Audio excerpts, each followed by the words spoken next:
Hey everybody, welcome back to the channel. So today I will be doing a walk with me. I'm headed to the store. It's Friday, TGIF everybody, and I'll be walking to the store, get some snacks and some stuff for the weekend. We'll do a story time. Story time is about when I went to camp for the very first time. It was it was like the camp that you go to in the video game Friday the 13th or the movie Friday the 13th, but it was upstate New York. I was sent off on a bus.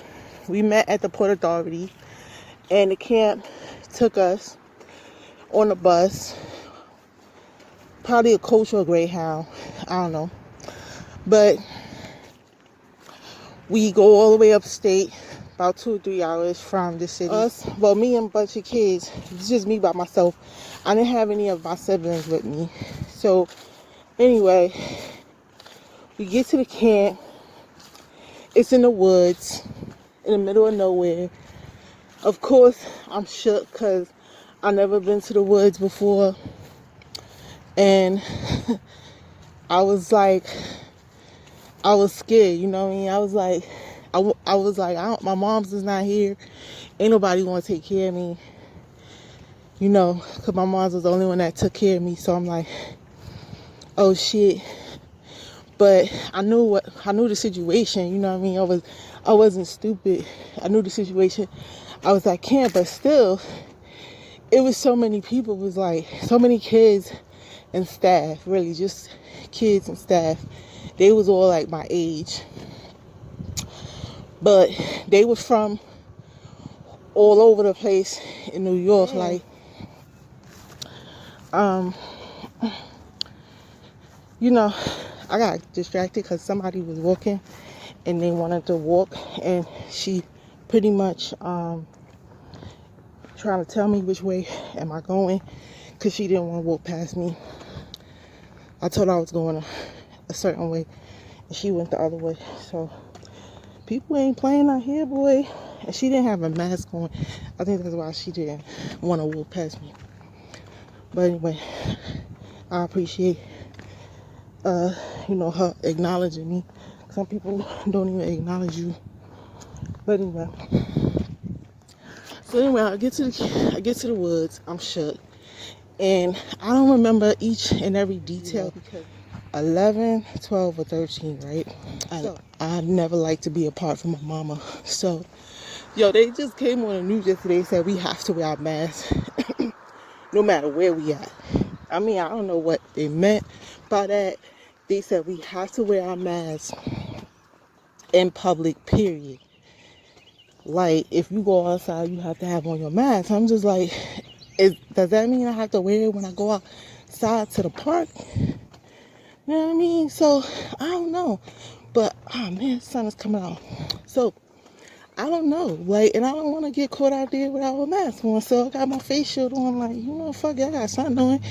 But, because I can't wear no mask walking and talking.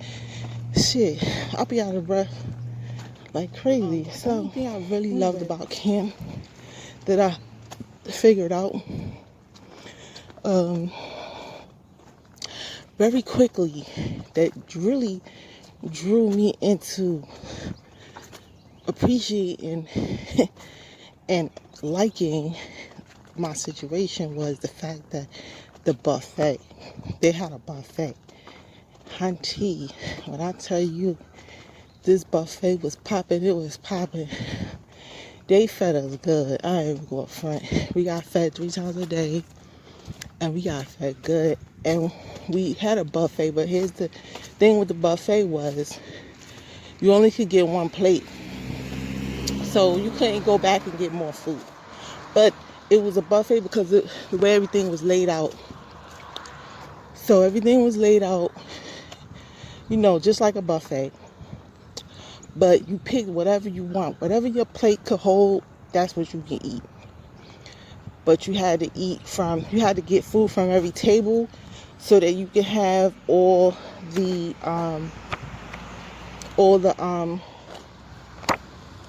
the food sources or whatever, the food groups. So it was like 4 tables, and you had to get food from each table. Like one table had all vegetables, one table had grains, one table had meat, and the other table had like dessert foods or whatever. So okay, so we get there, but the only food we was gonna eat was dinner, because the lunch when we got on the bus, we was gonna have lunch on the bus. So our parents had to pack us a lunch. So we had lunch on the bus, and then when we got there, they did like whatever they had to do, and then the first thing I remember was we went to dinner, and I guess because it was our first night, they had a Chinese food buffet, and I just fell in love with this place immediately because of the Chinese food, and they reeled you in with that, because it was like you was scared, but when you got to that buffet, it was like, damn, I'm in heaven, you know what I mean? So especially if you was from the hood, you know, but I wasn't from the hood, but you know, I was like from a black family, so you know how we do, right? So anyway, but I wasn't from no suburbs neither. But I ain't grow up in no hood, and I ain't grow up in no suburbs. I grew up like in a diverse area, and everybody was struggling, everybody was getting by, and it wasn't no hood activities and none of that bullshit, right? So that's how I live now, you know what I mean? I grew up like that, so that's how I am, you know? I don't indulge in hood activities, and I don't indulge in suburbity, but you know, I'm just me, you know? So anyway, now we eat and we good. Come to find out, they break us up in groups. So in each cabin there was, I'm gonna have to pause this, I'm about to go into the store. Okay, so they split us up in groups, and every group had 4 kids to it, because each cabin had 4 beds. So slept at night, but we really never spent time inside the cabin, other than to when it was time to go to bed and stuff like that, or it was late at night and they didn't have no activities at night. I don't think they had any activities at night, so therefore we had to go into our cabin or something, but I'm not really sure. After you wake, okay, so we didn't have any dressers in the cabin. We had to live out our suitcases. It was just, like I said, 4 beds, maybe like 4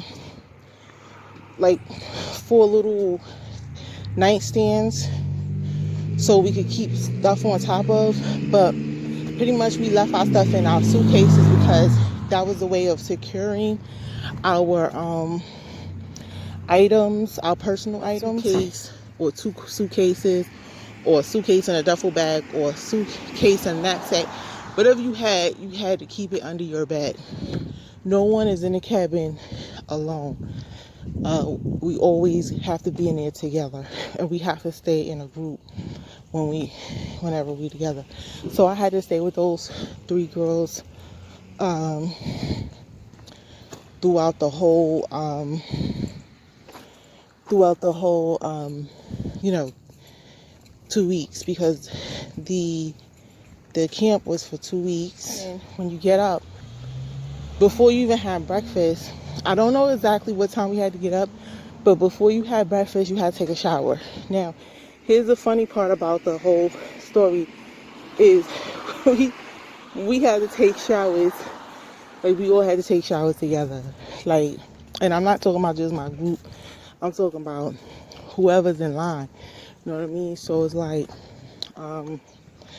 we had to get in line and to take a shower in a shower hall, and then we get in line and we get to our lockers. First we go to our lockers. We all get a locker. So we get to our lockers and we have to take off our clothes and we have to put our clothes in a locker, and whatever belongings we had that we brought into the shower hall, like our change of clothes or whatever, we had to put in our locker, right? Go to our locker. That's the most dreaded part, y'all. I like, they don't tell you none of this shit when you get there.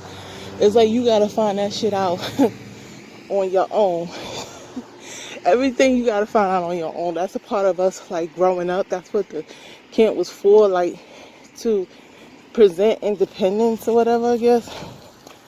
So anyway, and I'm bringing up this story because it kind of taught me a lot, and I noticed it in my adulthood, me doing certain things. The way the order was the reason why, I wanted to bring up this story in my first story time. So anyway, you stood online with your towel and your soap. You don't want to, like, be exposed, you know what I mean? You just feel exposed and whatnot. So it's a terrible feeling. Like, when you leave the locker room, you're supposed to have a towel over your body, you know what I'm saying? And then you're supposed to stand in line with your towel on. So I'm sorry, y'all. I just realized that I wasn't recording any. I was just recording the ground. I was supposed to be doing a walk and talking. But anyway, let me get to the point. So, we feeling this fear and anxiety. Now, this shit supposed to build you up somehow, because it's crazy how this shit builds you up. Because I know they do this shit in the military too. You know what I'm saying? And I always wanted to go to the military. I always had this craving to go to the military in my early 20s. So not in my early 20s, in my late teens, right? And I think that was the reason, because I don't know, that shit kind of built me in a way, to be tolerant to my anxiety, or because I was exposed and open to that situation. So it was like, it just built me up to want to expose myself even more and put myself out there even more. So I mean, I kind of love that experience that I had, and that's why I wanted to bring it up in my story time, because it kind of made me who I am today. It made me stronger and more independent when it comes to what I can do, you know what I mean, as far as exposing myself and stuff like that, not in a bad way, but in a powerful way. But anyway, so a lot of girls was folding like crazy.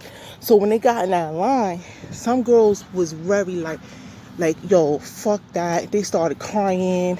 They started, like, getting all mental and shit. Like, no, I don't want to do it. I don't want to do it. Like, shit like that. So a lot of girls was dropping out like flies. And those girls, they was having real anxiety attacks. So they had to pull them out the line. Like, okay, I don't know what they did, because they don't show you, but they pulled them out the line. You never saw them in a line again, because I guess they got special privileges because of the fact that they didn't have special privileges. They had to wait to shower after us, and they ate breakfast late because we went to breakfast first before them. They couldn't handle that shit. So, but we all felt the same way.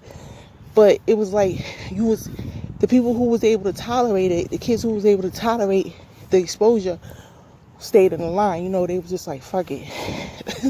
So, I mean, even when you seen, I guess the girls was dropping out like flies, because when you seen one girl losing it, then the next girl start to lose it. You know what I mean? So it was kind of like a chain reaction. But, like, with me, I felt like that was embarrassing, to do that. So it was embarrassing to fall out like that. You gotta, if I seen other girls taking their showers like troopers, it was like, fuck it, I'm gonna take my shower.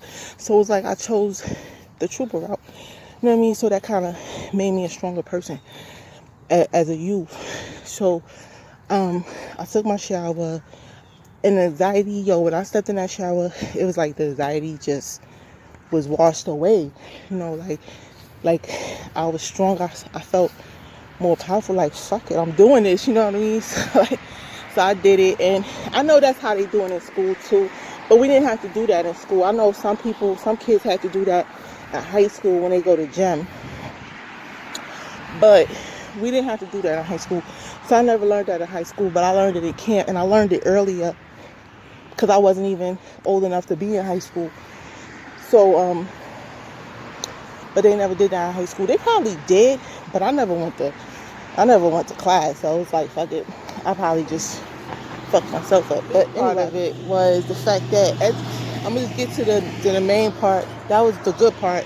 But the bad part was some boys convinced us to come out late at night, in the middle of the night, and meet up at the canoe spot where we went out canoeing, and we did it. You know what I mean? We waited till like 12 o'clock. They said 12 o'clock meet us there, so we waited till like 11 or 11:30. We got dressed, went out late at night, and we got lost in the woods. We made it to the canoe spot. I don't know how we made it to the canoe spot. I guess it was determination. But the boys wasn't even there. Like, that's crazy. Like, you would think the boys would be there, but they wasn't even there. But we was. We was the females. You know what I'm saying? So that's crazy how boys are. How girls are determined, and boys are just, they talk a lot of shit, but they ain't about nothing. You know? So we pretty much headed back to the cabin. On our way back to the cabin, we got big lost. I mean, we got lost. We was out there walking around in the woods for like an hour, trying to find our way back to the cabin. But with the determination, we found our way back. We made it back, and that's the end of my story, y'all. If y'all have any questions, just leave a comment, and I'll get back to y'all. I'm sorry, y'all. I had to walk up a hill, so it is what it is. Peace out.